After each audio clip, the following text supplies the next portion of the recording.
hype about living the dream? It's time for truth. This is the place for tools, power, and real talk so you can create the life you dream and deserve. Your ultimate life. Subscribe, share, create. You have infinite power. Hello, welcome to Your Ultimate Life. The podcast, show, YouTube thing, all of it, dedicated just to one thing, to helping you create the life you deserve, the life you want, the life you crave. I don't know how you describe it, but I say purpose, prosperity, and joy. Right now, I want you to say your words. Maybe it's money, freedom, and I don't know, time or love, health, wealth, and something, whatever it is. Do you know exactly what it looks like? When I ask people that and I ask them to get serious and really tell me, nobody can. Very few, I won't say nobody, but easily 90% can't really say. They start with the easy, I want more money. I want more freedom. I want less stuff. Don't want to have to do things. I want freedom. And they say things that are emotionally reactive to this moment right now. Like I'm reacting to the pressures I feel right now. So I could just have that gone. Everything would be great. And that's just bogus as anything. That's not true. If those things were gone, you would find other things that were not what you wanted, not exactly right. You'd find them. So what is the ultimate life? Well, step one, you need to know what you really want. And sometimes that's hard to do because we live in a society where you're constantly practically raised from the cradle with judgment and you're not good enough, grades and sports and siblings and neighborhoods and maybe race, ethnicity, religion, all kinds of stuff. You're not good enough. You're not where you should be. It's not enough. Try harder, work harder, be more, do more. You're raised that way. And when you hear that thousands of times, you operate under what's called the law of conditions. There's a story in the law of conditions, and the story goes about a little fish.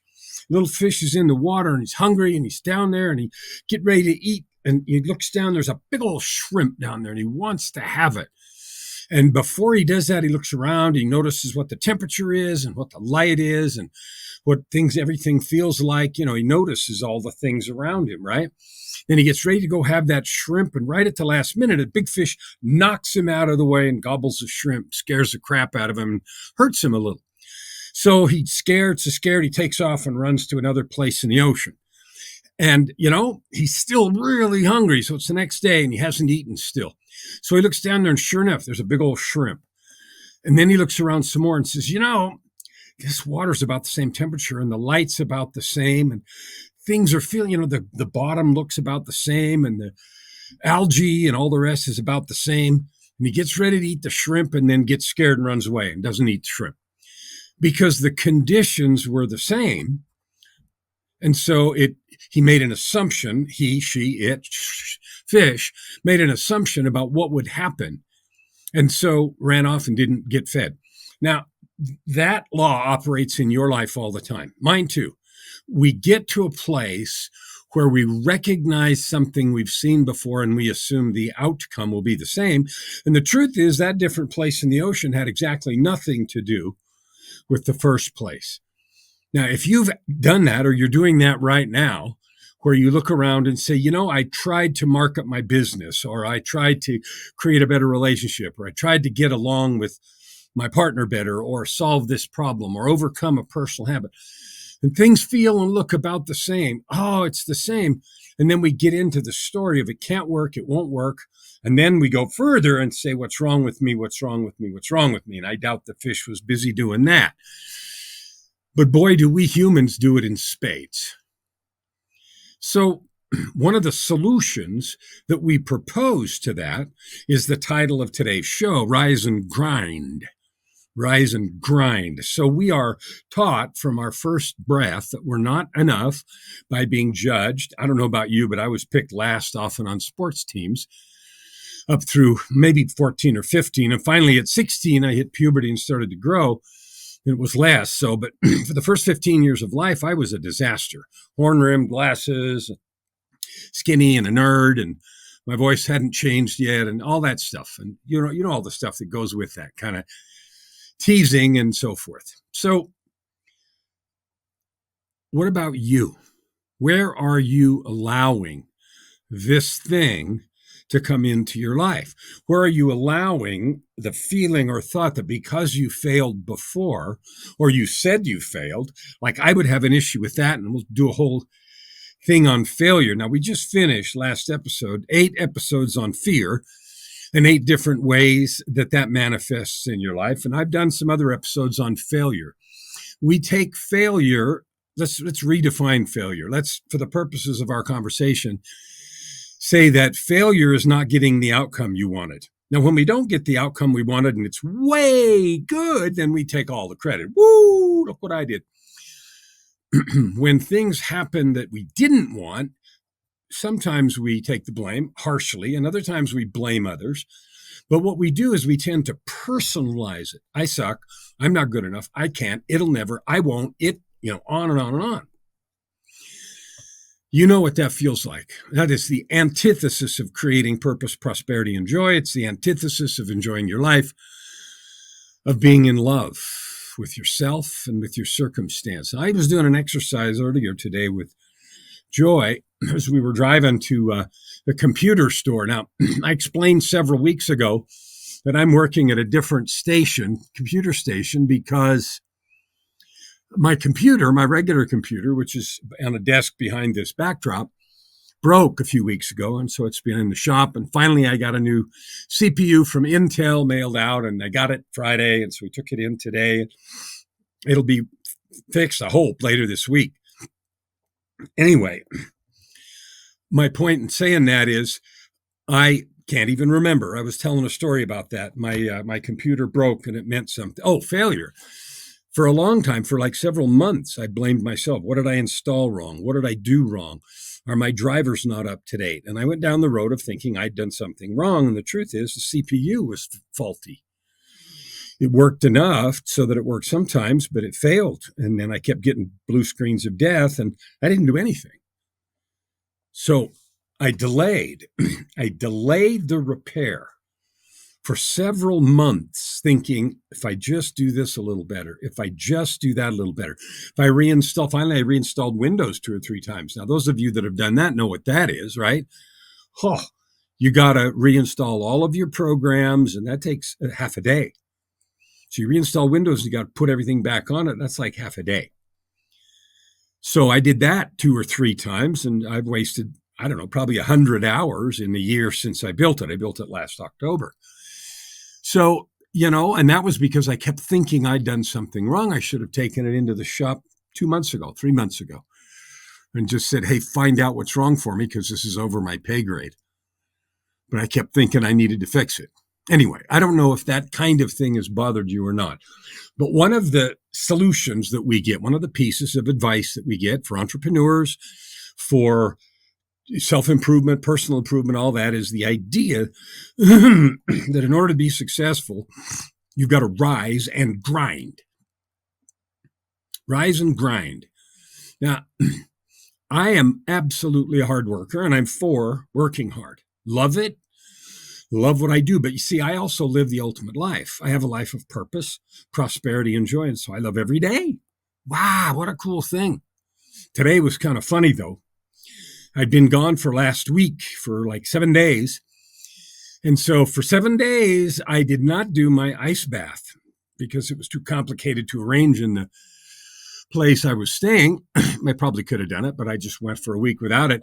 In that week, the water temperature here in Edmonton went down, the ambient temperature went down, and the ice that I had in my freezer froze harder and harder and harder. So my ice bath this morning was, freezing cold. It took me an hour afterwards just to get to room temperature. But anyway, it doesn't matter. Just a funny thing. So we've been taught to rise and grind, and the idea of that isn't work hard, because that's all good. The idea is the grind. I've got a client that talks about that. He says, I feel like everything's got to be grindy. Everything's got to be grindy, or I'm not doing it right. And somewhere along the way, he got a story in his mind that things had to feel grindy a little uncomfortable grind, or you weren't doing it right. Now, I know where some of that came from. For me, my parents taught me to work hard. We had chores and yard work and housework and all kinds of stuff. And that was great. I think that's, learning responsibility and doing things to get whatever you get as an allowance or however the money works in the house. Those things are all fine. People have to learn how the world really works. But the grind part is associated with it has to be uncomfortable, not fun. And that piece for me came in the phrase, you can't play till your work's done. And so I associated work with sucky stuff and play was fun. Now, I don't feel that way anymore. Everything I do is play. Making this for you is fun. Writing another book called Masterpiece. I'll keep you updated as I make podcasts all along the way about what's going on with Masterpiece. Masterpiece. Seize the day. Live in flow. Change the world. That's not fanciful thinking. It's real and you can do it. But the starting line for that is learning to live a life of purpose, prosperity, which includes cash, of course, and joy, or whatever your 3 words are. So I want to, the title today is Rise and Grind is Bogus. Bogus. And I started with the caveat that I'm not talking about not working hard or diligent or putting in, paying your dues or whatever that is. Sure, I have. Maybe you have too. Probably you have, or you wouldn't be listening to this podcast. So what do I mean? Well, the idea of rise and grind, what does that feel like? Well, immediately, I don't know about you, but immediately as soon as I say that, I feel an element of resistance. I feel an element of, I gotta do this and have to grind. Always carries this sort of element of resentment. I'd rather be doing something else. I don't really want to do this. If I had my druthers, I'd what? Sit on a beach and sip Mai Tais and read. You know what? That gets old. Been there, done that. You get old. You and I were built to work. We're built to do stuff, create stuff, make things happen. We are. And one of the things that's interesting about that, when we do stuff that is full of love, kindness, service, we feel good. Our body rewards us. Our mind rewards us. Our spirit rewards us. And that's not socialized. Our neurochemistry programs us to be kind, loving, and helpful. We beat the crap out of that. Sometimes circumstances of poverty or injustice or cruelty, camouflages or destroys that, but we're built that way. So the grind part, to me, suggests resistance, resentment. I'd rather be doing something else. And so the rise and grind is bogus, because rise and grind will not produce happiness. Rise and grind may produce money. It may produce success. It may produce elevation over someone else, like you're more successful than another person. It might produce all those things. I got to turn that light away. There, that's better. It might produce those things for you. But none of those are happiness. And if you think that money gives you happiness, I promise it doesn't. Money magnifies every weakness, every problem, every difficulty that you have. If you want to be lazy, money magnifies that. If you want to cheat, even a little, money magnifies that. If you're unkind, money magnifies that. If you say, well, I don't have to be kind, I don't have time, I got to do this, and if I step on a few people, it doesn't go away because you get money. So money doesn't solve anything, except it buys facility and tools and your ability to do more of who you are. Think about that, more of who you are. Well, that says the most important thing then is who you are as you make the money, not after you make the money, who you are today. So the coaching that I do is central, starts with that all the time, every time. Who are you in the world? Whatever you're doing, getting up in the morning, you have a morning ritual or morning routine. I call it a daily creation process, and I've done some episodes on that. If you want to know more about that, reach out. I'm going to pause right here in the middle and issue you 3 invitations. One, I invite you to share the podcast with someone that you know who's trying to create their ultimate life, a life of purpose, prosperity, and joy, who's an entrepreneur, who's trying to build and bless and lift others and themselves, and who's trying to make good cash. Share it with somebody. You'll be doing them a great favor. The second invitation is, if you're already living that life of purpose, prosperity, and joy, and you flip out with excitement every single day, I want to know you. I had a chance this morning to have a call with a friend of mine, Christopher Doris, who's fantastic. I love him. And he's written a few books, and so have I, and we've talked about that. He's been on LA Talk Radio before. So I was just asking him this morning what the next year or two is planned for him, and what's going on. And he talked about his business and his balance and what he's trying to do. And he's one that is living the life. He said, my life's just about like I like it. And he wants to make some adjustments here or there, but he loves it. He's living a life of excitement and joy. So if you're like that, and you are, I want to know you. I love knowing people that have created that kind of success. So I'm inviting you to connect. Third is, if you have a message, that you want to get to the world. My commitment this year, now my year started a week ago, October 14th. I'm making a public commitment. My commitment is to reach 300 million people this year. And by reach, I mean give you the message of divinity, capability, possibility. Divinity, because you're a divine being. Capability, since you are created by the divine, you have divine DNA, a divine embryo. You can do anything you want. And your possibility to create is infinite. Now, rise and grind doesn't feed into that. Remember, I'm not saying don't work hard. I'm saying the grind part is antithetical, because you're built to have joy. I know that because when we love and serve each other, we have joy. We're happy. So rise and grind, there's a different way to say it. There's a different way to think about it. And it's not just semantics. It really matters. Shall I tell you what it is? It is to lean in. Now, when you have something exciting to do, think about when you're going on vacation, or you have a gift in front of you, or something's happened that you really like, and you are leaning in. Ooh, that excitement, anticipation. What if every single thing you did all day long had that anticipation, the anticipatory excitement of leaning in? The way I help clients do this is I help them eliminate everything from their calendar and only put things back in that they want to do. I hear people so often say, I gotta this, I gotta that. Oh yeah, I have to do this. Nonsense.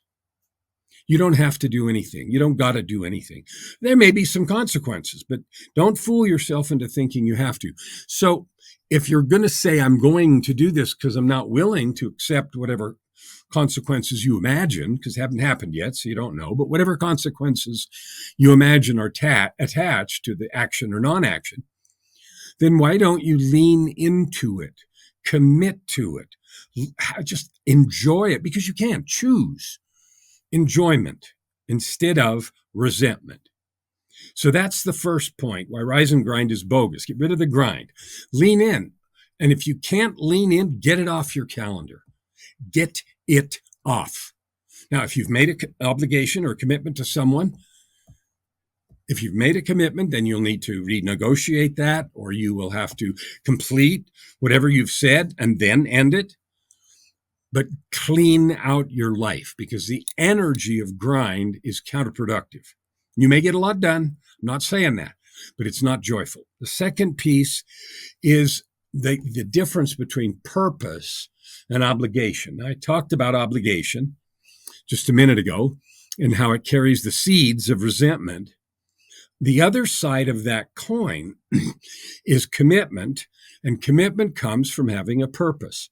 So if let's say you get married and you have a kid, you've made an enormous commitment. You are now responsible for the life and well-being of a child in this world. Now, that can be a joyful thing or a resenting thing. It can start out joyful and the miracle and the little baby and it's beautiful and the miracle of life and everything. And then when they're crying at 2 in the morning or 4 in the morning, or when they're teenagers and get in trouble and do all kinds of stuff or burn your house down or whatever, then, the resentment pours out. And before then, all through life, kids do things because they're people. Where is your commitment? When I make a commitment, and this is learned behavior, I wasn't like this. When I started on this personal development journey in the end of 2007, beginning of 2008, I was the opposite of this. I had boatloads of obligations.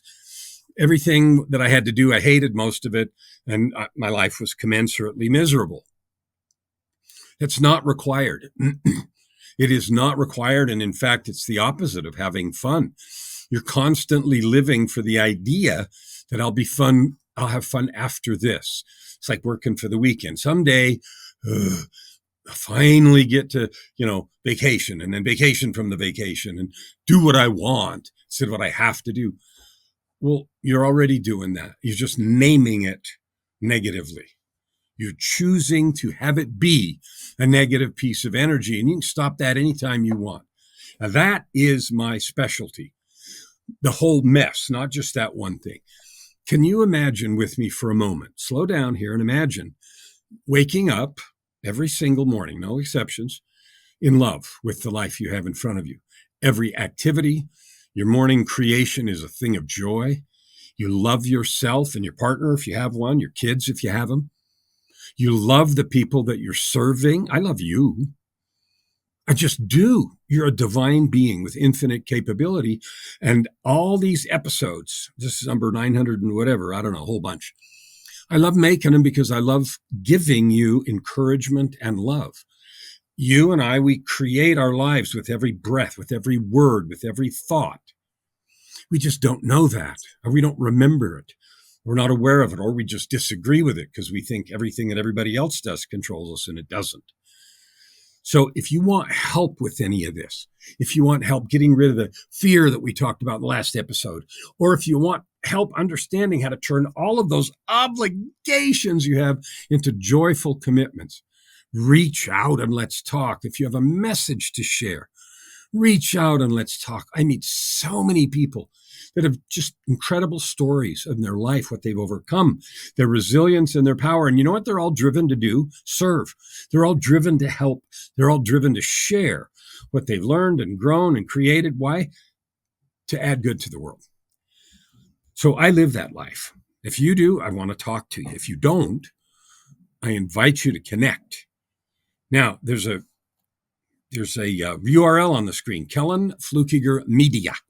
Remember that URL, kellanfluckigermedia.com. Go there. Check out. It'll show you what I'm doing, what I'm about. And there's stuff there that you can have. Okay? There's links to free stuff. And there's all these podcasts and YouTube videos, thousands of things that I have created because I love you. And because you have every right and opportunity to create a life of joy and service and wealth that you want. The last thing I want to talk about is I talked a little bit about commitment. When I use the word commitment, I use it in a special way. We make promises when we're not sure if we can keep them. And maybe we fully intend to do something. I intend to with all my heart. And that's fine. And then something happens, and we just sort of expect everybody to understand, well, this happened. Well, this happened, sorry.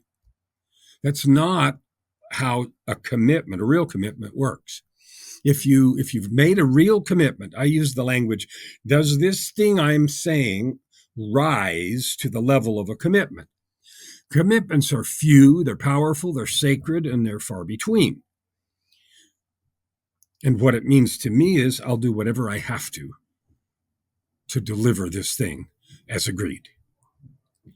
And if some extraordinary thing has intervened, then my absolute commitment is to let you know as soon as I found out, to tell you what's happened and to make other arrangements to deal or deliver the commitment.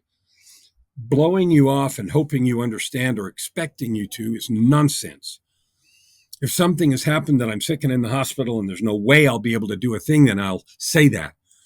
For the foreseeable future, this, and this, I'm not able to do that. What do I need to do to make that up? That's how sacred commitments are to me. What do I need to do to fix this? Because I've made a commitment. And those are bulletproof for me. So I invite you to think about that. And here's the fun thing. Every single one of those commitments is joy. It's joyful. I don't make them unless I mean it. And when I mean it, then I'm all in for it. Joyfully, excitedly making and keeping the commitments. But I get to pick. The other side of that coin is to say no. When someone asks you to do something, don't grudgingly say yes. Say no. Say no. You may want to point them in another direction. I'm not able to do that. Maybe you can do this, this, and this. No. It's not your job to solve the problem. If you know something and you're able to make a suggestion, do it. If you're not, okay. Now, the last thing I want to talk about is the antithesis of rise and grind, which is rest. You know, one of the things episodes a little bit ago was I'll sleep when I'm dead. And I know that feeling, and I know that phrase, and I know why people say it. And that is, there's so much to do and experience and see. I don't want to sleep. Waste of time. I'll sleep when I'm dead. So I'm not arguing with the idea of leaning in and experiencing all you can and all that stuff. What I am saying is sometimes we end up feeling guilty. The rise and grind is every day, no matter what, 10 hours, 12 hours, bust your ass, and that's the only way you can have or deserve success, your ultimate life, all that good stuff. It's not true. The earth has the sun go down for many hours, anywhere between, 6 and 14 hours, depending on where you live and what the season is. The time of rest is decreed by the divine in nature. The earth rests. God rested according to the creation story. We are given to rest. Now, we sleep away a third of our lives, or maybe 6 hours a night or 4. I mean, some people need more or less. Some people, if they sleep 10, that's not enough. I don't know. I'm about 7. So if I get 7, I'm good for the next day. I don't do 5 very long, very well. And you might. But my point is, rest is okay. Not resentful rest, not wish I didn't have to go to sleep rest, not I don't have time rest, because that is only half rest. If I sleep uptight for 6 hours, that's about 3 hours worth of rest. So my urging from my own personal and sometimes bitter experience is rest fully, rest completely, and rest as you need to. A refreshed and rested mind, spirit, and body is far more capable of being creative, of being loving, of adding good to the world, of being able to solve problems that come up in your day, of being able to figure out what can I create from this mess that just happened that I didn't want. All of those things go way better when we're rested. So rest your body, rest your spirit. So that's why I said rise and grind is bogus. Work hard. Do commitments that you're really committed to, and then don't look back. Never let things turn into resentful obligations. Choose instead to lean in to each thing you're doing because you can. So you get to choose your attitude and your feeling every day, all the time. Nobody can make you or me feel grumpy. That's mine to do. And someone else may say or do whatever they do, but it's on me how I choose to hear that. It's on me whether I choose that to affect me or not. It really is. That's on me. I invite you again to go to kellanfluckigermedia.com and check out all the stuff we have there, and to get a hold of me if you would love to talk about how to create your ultimate life, how to write your book, how to tell your story, how to create products and services, how to start a business, how to help in relationships, how to live every single day with purpose, prosperity, and joy, how to find your purpose. It's not what you think. I promise that. Above all, I want you to know that I love you. I yearn for your success. I'm here to serve so that you can move forward right now and create your ultimate life. Never hold back and you'll never ask why. Open your heart and this time around. Right here, right now. Your opportunity for massive growth is right in front of you. Every episode gives you practical tips and practices that will change everything. If you want to know more, go to kellanfluckigermedia.com. If you want more free tools, go here, yourultimatelife.ca. Subscribe, share. Stand with your heart in the sky and your feet